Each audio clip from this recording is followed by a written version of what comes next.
You can just start speaking. Yeah. Good.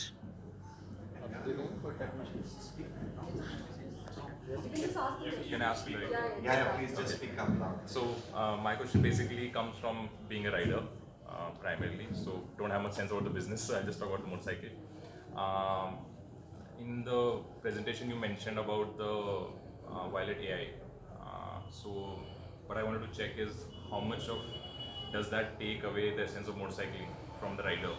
Because as we see motorcycles being more focused on electronics and how to manage a motorcycle, I feel it's taking away the essence of riding from the motorcyclists.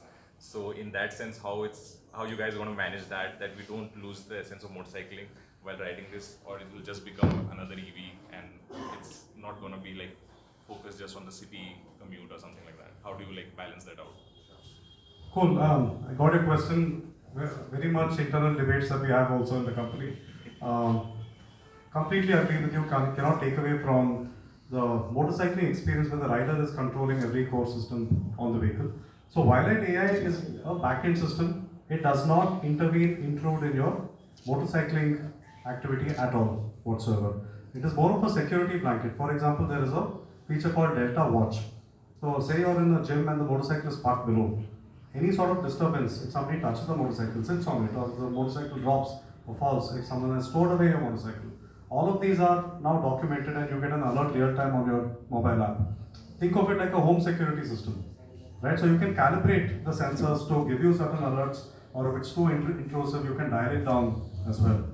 Certain other systems that were very important are, the regen function is to decelerate the motorcycle, right? When you are on high levels of regen. But the function of an ABS is to stop the wheels from locking up, right?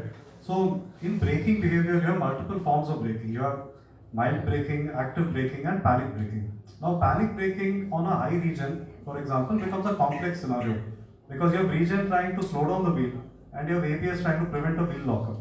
So both of these systems, how do they now talk to each other? So that is where incredible development on our side called the dynamic stability control, DSC is what we call it. That was a 2-year exercise across software and hardware to recognize a panic braking instance particularly and now suppress regen and prioritize ABS. So a few things like this is where the tech sort of on the software side has built more capability than a completely mechanical system. But the Violet AI that we spoke about, it is not like our self-driving cars, it is more of a security backend for your product. Understood. One more question. So regarding the video that you showed where the guy took the bike in off-road conditions, and obviously like I still look at it as a road bike, a road focused bike. So looking at that video, I'll still not take, if I have that bike, not taking to those kind of conditions. So in the future, are you guys planning to go into different segments of say dual sport or ADVs, or are we looking at those products in the future from See, you? I think over time you'll see us definitely be part of every single segment that is out there. For us, what was important first get right was the base platform, the technology, prove that it is robust. While what you rightly said about the video is that it is a street, it's a sports motorcycle.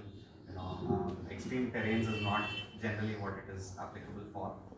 But the idea was to validate that it is capable of, putting it through the most rigorous conditions, and that is what we validated. So over time, you'll definitely see us.